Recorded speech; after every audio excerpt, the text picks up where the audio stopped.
Welcome to We Are the Remedy, where each week we highlight a person from the community who embodies the idea of people helping people. Hi, my name is Mike Pritchard, and for a very long period of time, and now working at Desire to Inspire Studios, it has been my complete blessing to be a comedian and a social worker, probation officer, and a person who listens to kids all across America on PBS. And I guess what I've learned, and most recently here at Desire to Inspire, because now I've slowed the life down and I'm older, I'm in my 70s, and it's important for me to reflect. So what I'm doing now, I'm working with our staff here and the interns and trying to talk about mental health. Recently, we've come across, because of COVID-19, because of the hurricanes and the fires and the weather systems,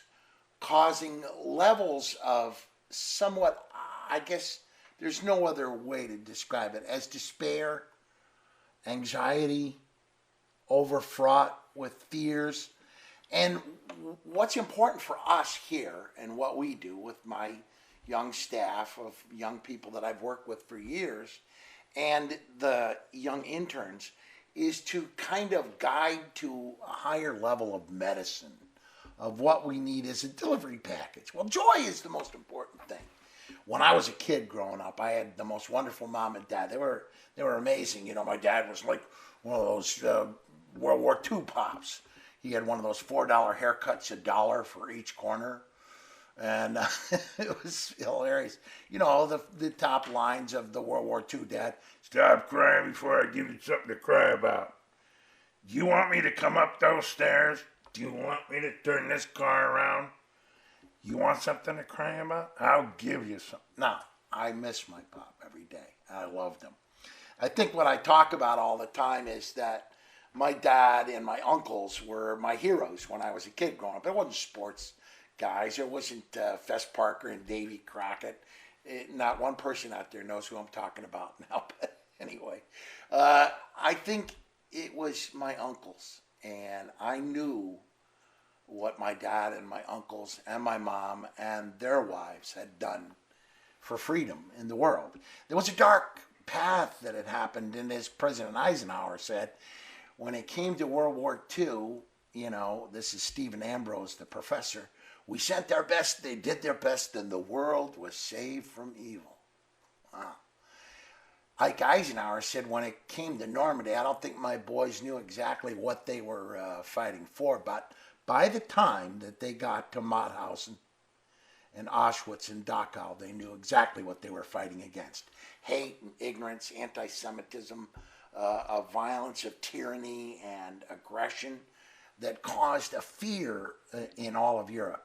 Well, now we're in a point where those kind of fears have to be combated as well from the ecosystems and from the diseases, okay? It's a battle of a different kind.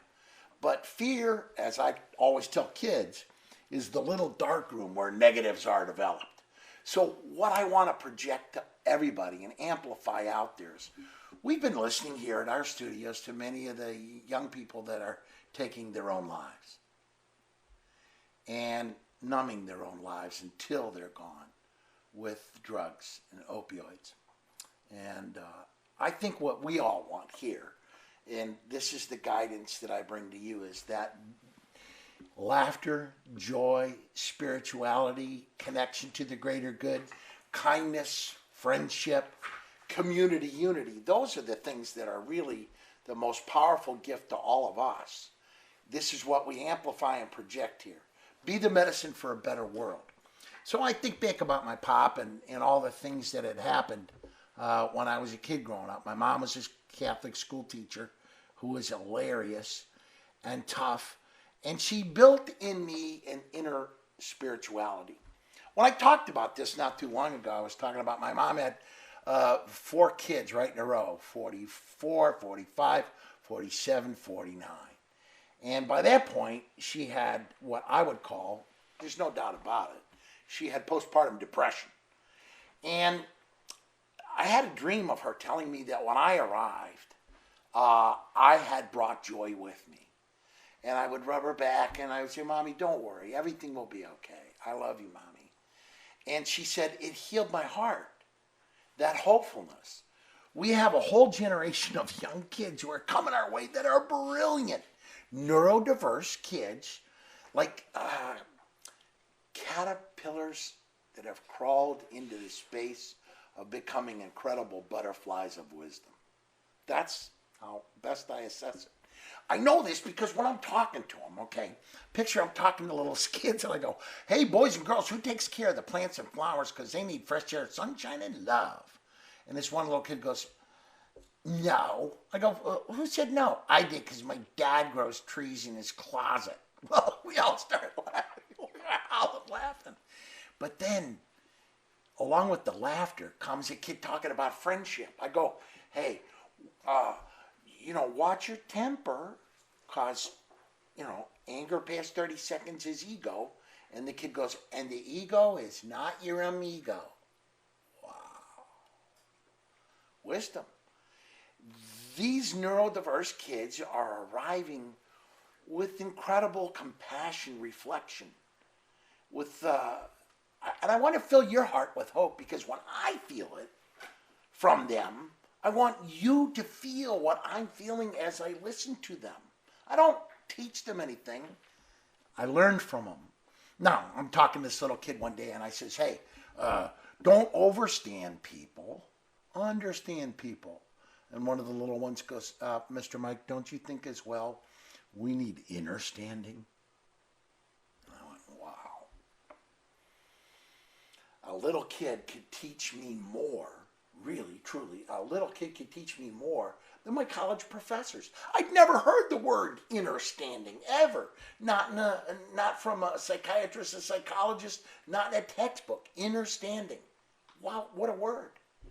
And I guess what I'm trying to make a point of is just trying to say that when you sit with kids and you're talking to them and you're listening to them, you're profoundly moved by them being almost, what I believe, sent to save us from ourselves at times.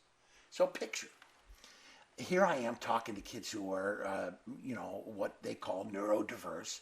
They're dyslexic. And I go, hey, and one of the kids goes, hey, Mr. Mike, did you know that the words silent and listen have the same letters? I go, wow, silent and listen, wow. And secure and rescue, same letters. Heart and earth. And earth without art is just A. It's kind of how my eye carries it different to my brain. And I'm like overwhelmed, and then he lands this one. Reactive and creative have the same letters. And I'm like, wow, they're arriving from another planet to help us. Do you understand what I'm saying? And I was thinking about my friend Robin Williams, who played Mork from Ork.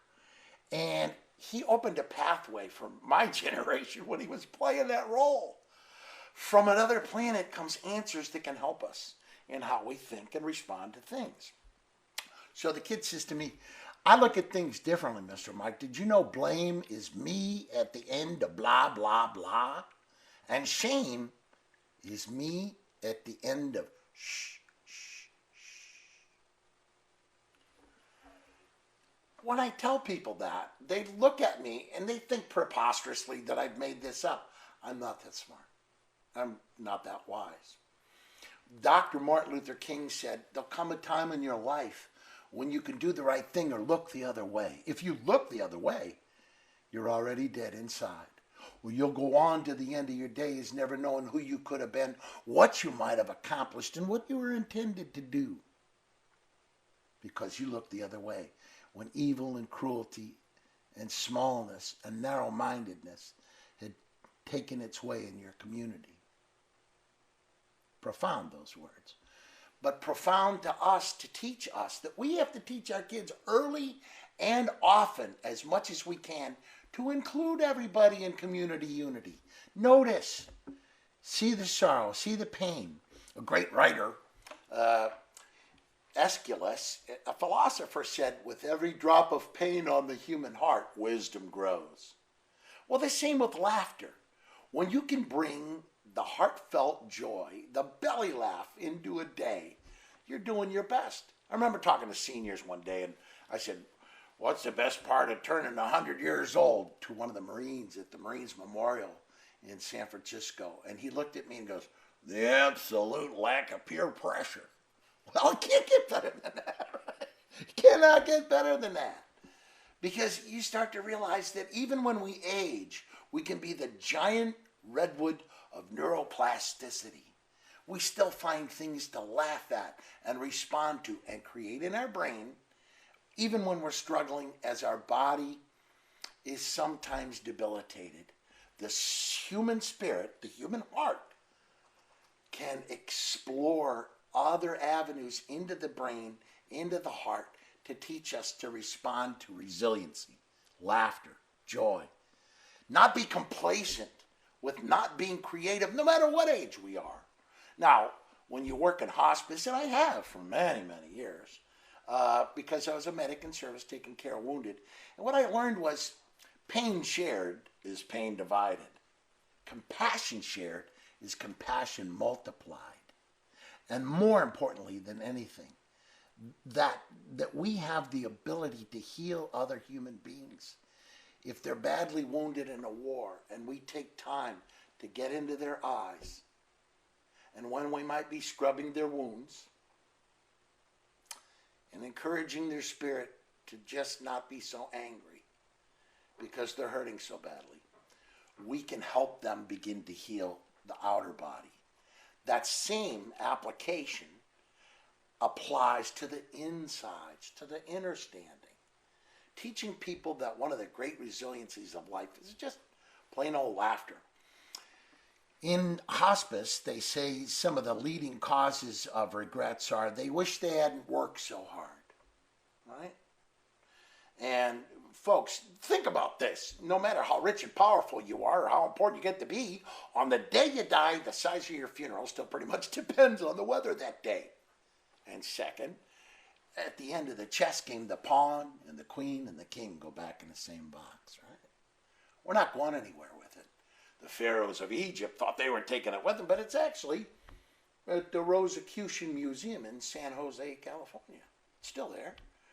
They have drifted off into the ether of another world, and the obsession they had with their possessions is no longer important because it sits in a museum for us to see.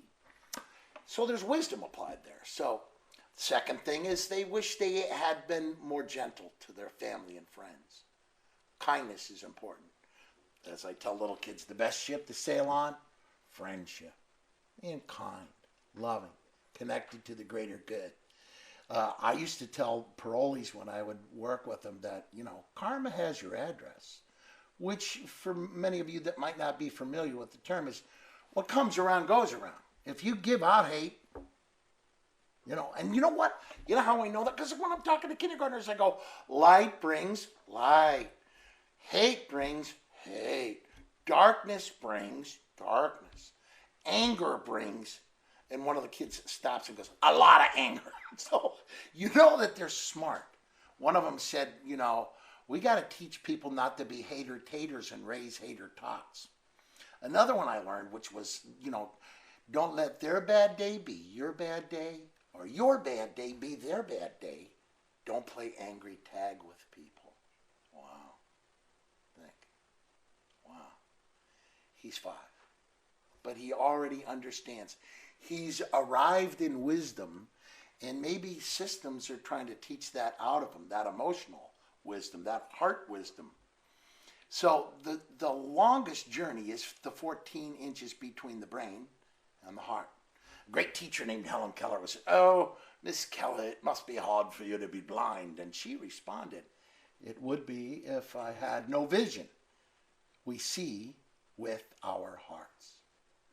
Teaching our kids to see with their hearts, to see with compassion, and to notice hungry, lost, suffering, lonely people in their milieu, in their community, and do everything they can to reach out.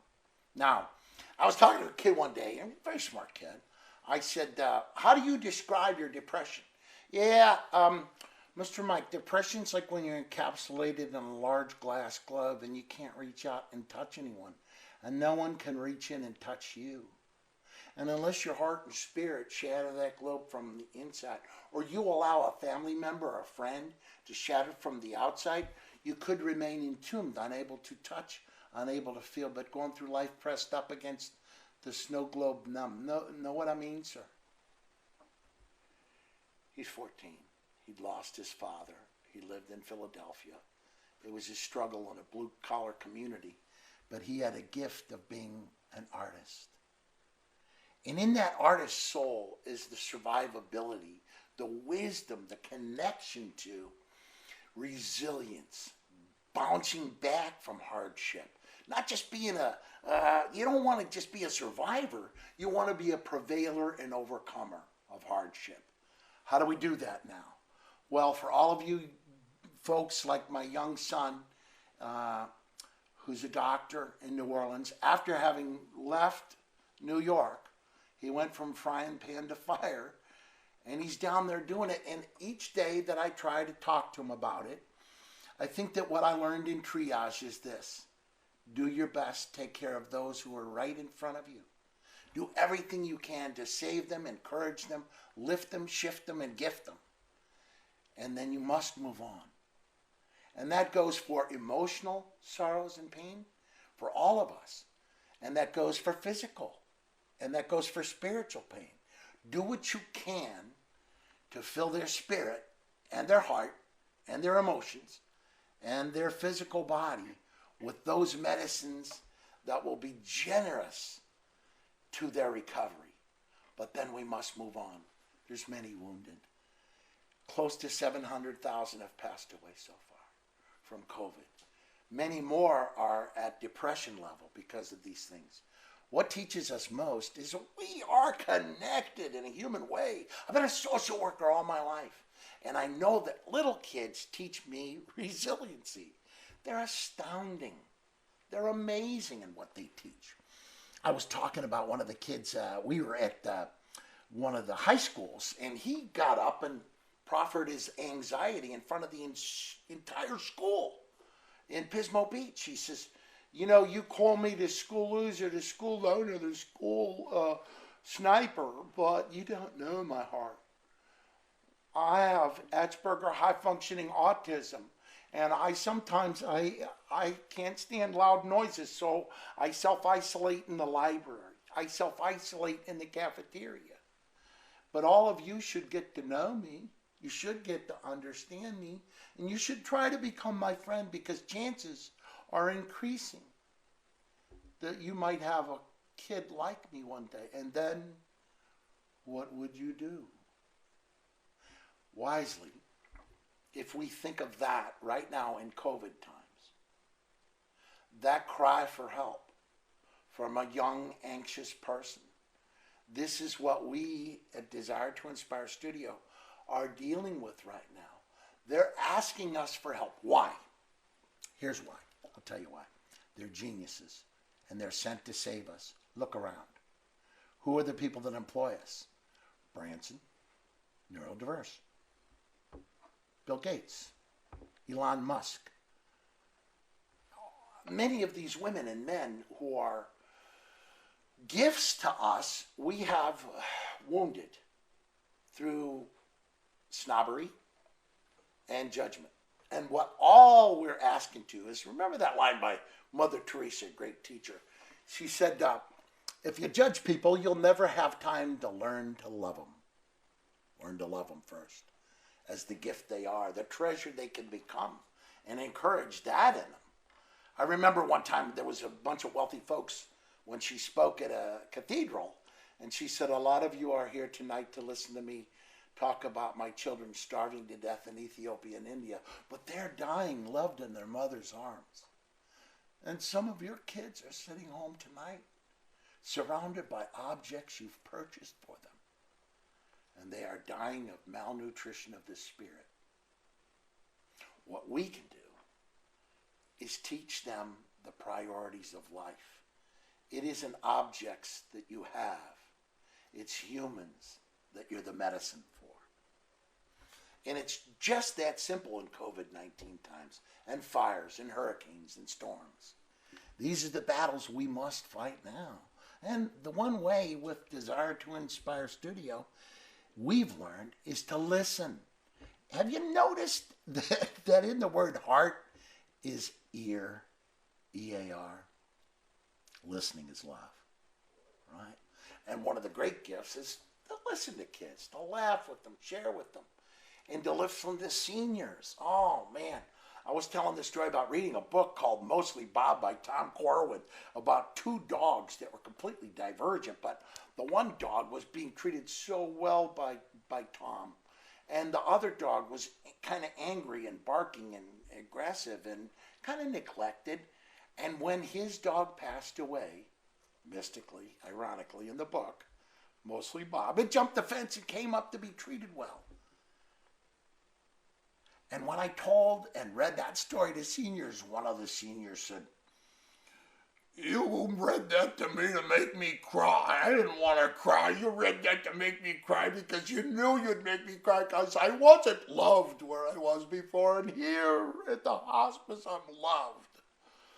And one of the ladies said, "Shut up, Bert. Not everything's about you." And we all started laughing because in that laughter was the healing. Even he laughed.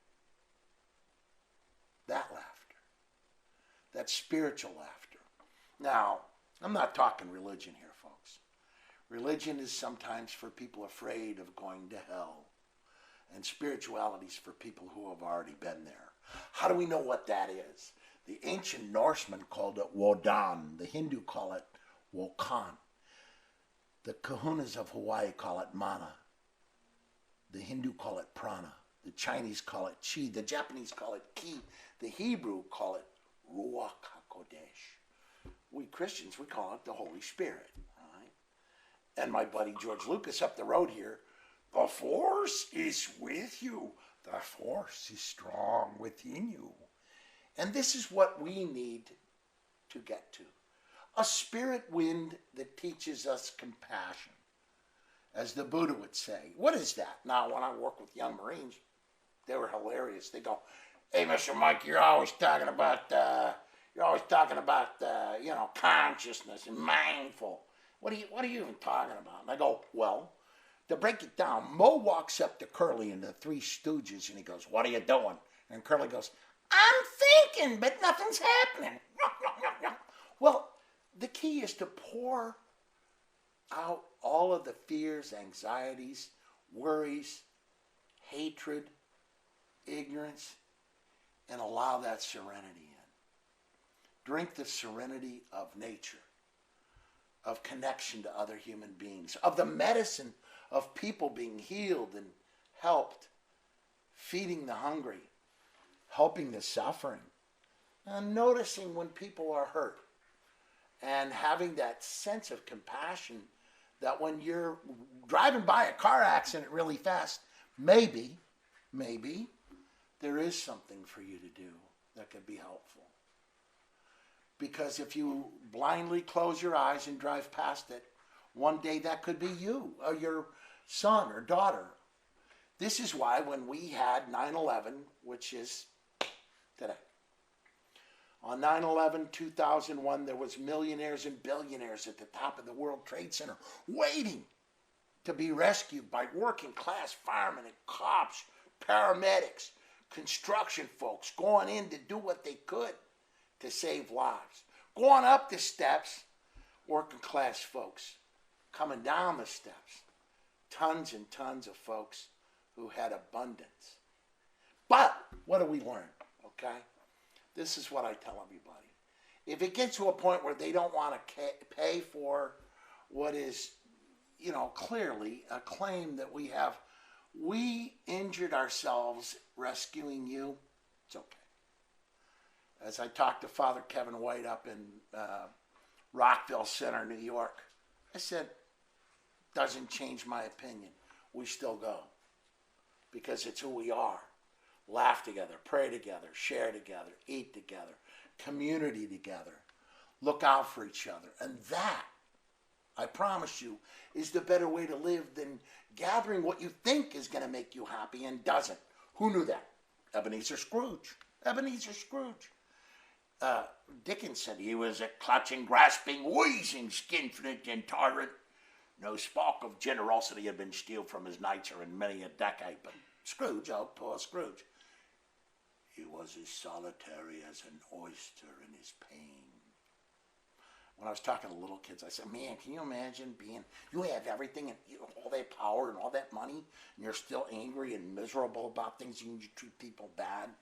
I said, doesn't that make you angry? Doesn't that upset you about a person that would do that? And one of the little kids, little Puerto Rican kid, he looked at me and he goes, Mr. Mike, don't get angry at them. And don't even dislike them. If you love them, you can create a rainbow pearl inside their heart that can help everyone. And if you think about it, that's exactly what Dickens had in mind when he said, Scrooge had become as good a man, as good a father, as good a person as the good old city knew. Think now. The awakening we all need to go through is that knowing we can't control the weather, we can't control the viruses. We can deal with them scientifically and with helping each other, but we can control the mental wellness of others with one incredible, amazing medicine: love. Now, we have to choose between the power of loving unconditional power or the power of unconditional love. There's lots of folks you won't like.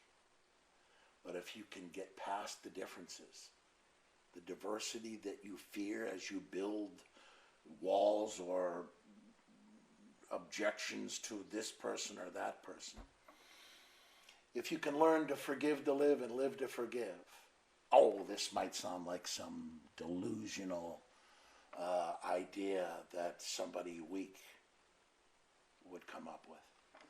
Folks, I've been on the streets a long time. I have seen some ugly. I've been on homicide scenes. I've been at fires. I've seen war zones.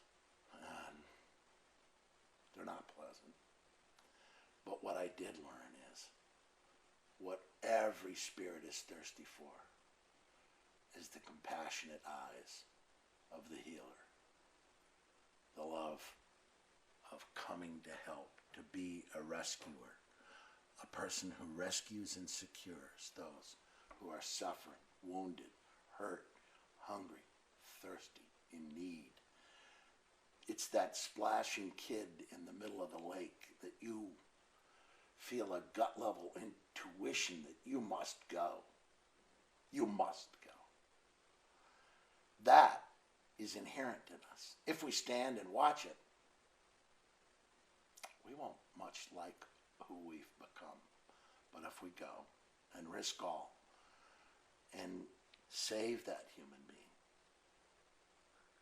in the rest of our lives we find the generosity of that person looking at you and laughing with you as you hug them because you've saved them from themselves sometimes and their self-destructive tendencies. Why is that important? I don't need to tell you that. It's within you. It's inner standing. It's a gift that's been given you.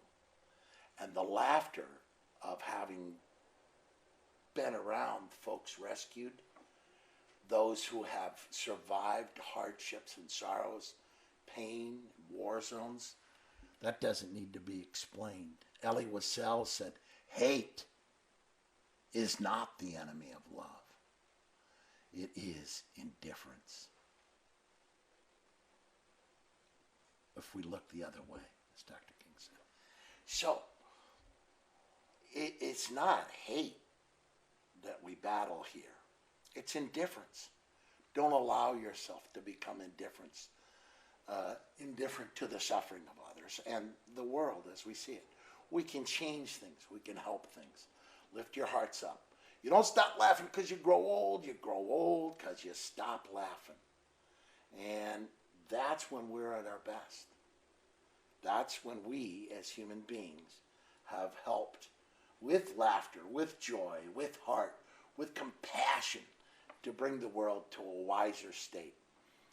You know, I guess if you were to put it correctly, the Solomonic wisdom is that the wise soul knows. Watch how you talk about people.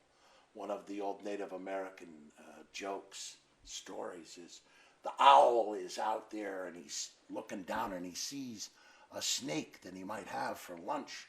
And he flies down and picks it up and notices that it's a poisonous snake and he spits it out, but it was too late. Because the snake had coiled and struck him. And the point is, as the shaman told it, even if you spit out poison, sometimes it can come back to bite you. Gentle with your words. Use your words as shields and not as swords. Love people. Thank you. And on behalf of all of the staff and kids here, we appreciate you as Americans and as human beings. And we will do everything we can. If your life is in danger, we will risk our lives and maybe give our lives to be with you. We thank you. We live this way as a code of believing in the blessing of the force. Thanks. Mike, one question. Anything? What's one small step we can do to show love? I think one of the greatest gifts that all of us need to have in order to show love is to watch what you say. Guard your mouth. Guard that venom that creeps up in you. That line I always say, you know, don't wait for the light at the end of the tunnel. Become the light going through the tunnel. Glow in the dark as you go. So, in other words, so many people blurt. So many people talk trash. So much venom, so much toxicity. All the internet. I don't know how many in the past 15 years children I have watched die from bullying on the internet. And it's because it's anonymous. You choose to hurt somebody anonymously. And when you do that, karma has your address. What you spew out, those poison words, will come back to bite you in its own time. That's the gentleness that we need to seek inside of ourselves. Watch that. There's no struggle between the light and the dark. When the light arrives, the dark is gone. Right? And so teaching every kid early on what they teach us better. Don't let your sad turn to mad, because then it all gets bad. Can't get better than that. Or more clear. Lastly, if I'm afraid to reach out and let people know how I'm doing, whether it's good or bad, what's the next step? I think the most important thing is when, I always tell every young person that fear is the little dark room where negatives are developed. So if we are afraid, if we are anxious, if we are worried about what will be judged, will be happening to us, one of the youngsters who was with us had the greatest line. She said, there are so many loving people with such great hearts out there that want the best for you. You have got to listen to their words, as much as you do the fears that live inside your head that tell you as they creep closer and closer into your spirit that things aren't good, things aren't bad. Well, a cynic is somebody who knows the price of everything and the value of nothing. Sarcasm comes from the Greek term, the tearing of flesh off the human spirit. What Mark Twain said was, if you contain those within you, you're the one who's dying in spirit. You're the one. As you try to pour those toxic poisons out on others, you're taking your own spirit and your own life in a harder way. And it does come back, as you say, to bite you in another way. All we need to know is there's wisdom out there that it's applied. And if we guard our words and encourage instead of discourage, give strength to the heart, not discourage, take strength away, we're at our best. Anyone will tell you that. Inspire comes from the Greek term to breathe in the spirit. It's what we do here. It's what we want to become in everyday life. Inspired thinkers, wise hearts, and noble spirits who can help be medicine for that world out there. The world needs healers. And you can make that choice. Every one of us. Last question. Why are you always at your best? How the heck is Michael Pritchard always Michael Pritchard? Yeah, people say, I was laughing about that the other day when I was talking to a young millennial. I said, try the word optimistoic. O-P-T-O, capital M-Y-S-T-O-I-C. Optimistoic, meaning the positivity of life, believing in all the best in people, in life, and things being answered, and science finding a way to cure COVID, and in the fires going down because we grow wiser about what we need to do in scientific ways to help with electricity and solar. And this isn't a conspiracy theory. This is the wisdom of light.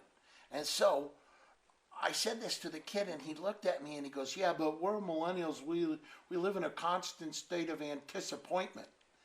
And I said, well, how do we build hope and anticipation? How do we build hope? And he had to think about it. And I think that what we need to do is ask ourselves that question. If you believe in hope, if you believe in the future, if you believe in light, be a participant in making it a great outcome in your local community, in your home, in your family. Robert Frost said, home is that place you go where they have to let you in. Profound words, I would say. You can start with healing your family, forgiving those that might be self-destructive or angry or rageful. You can bring those young folks out of prisons and jails and out of those situations where you bless them with your love. Of course we hold them accountable, of course. But everyone needs a chance to change. And change is what it's all about. When a person is given a chance to change their heart for the greater good, think of Scrooge. Everybody had given up hope in all of London. That's what Dickens said. And we know that if we as a community bear light there, what Dickens said in Nicholas Nickleby is, we come to know at the end of all time, it's not always those that we share our blood with that become our family, but those, oh yes, those that we might give our blood for. As a veteran, as a person who's worked on fire lines and worked with police and paramedics for years, that sisterhood, that brotherhood, it connects us. It lets us know that there are folks out there ready, willing, and able to risk and give their lives for yours. That love is what we need to teach our kids early, starting right at about 2 and 3. There are people who love you so much, they might love you more than you yourself.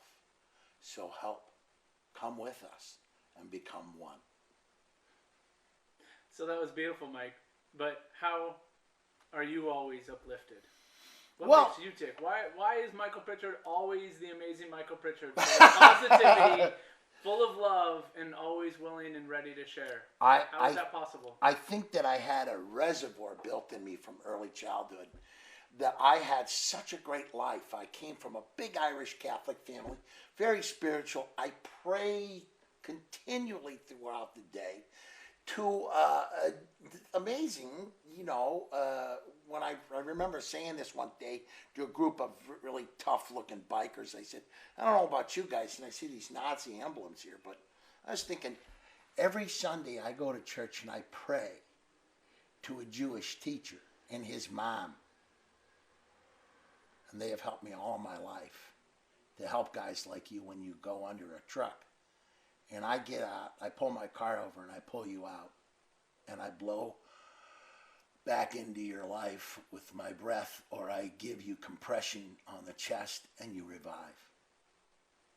It's who I became, because that was the way I was raised, in that kind of love and that kind of compassion and that kind of heart and home and family. And it has sustained the wind in my sails till I get to the safe harbor of heaven. No fear, none at all. I know there's an afterlife because I hear friends like Robin Williams still talk to me.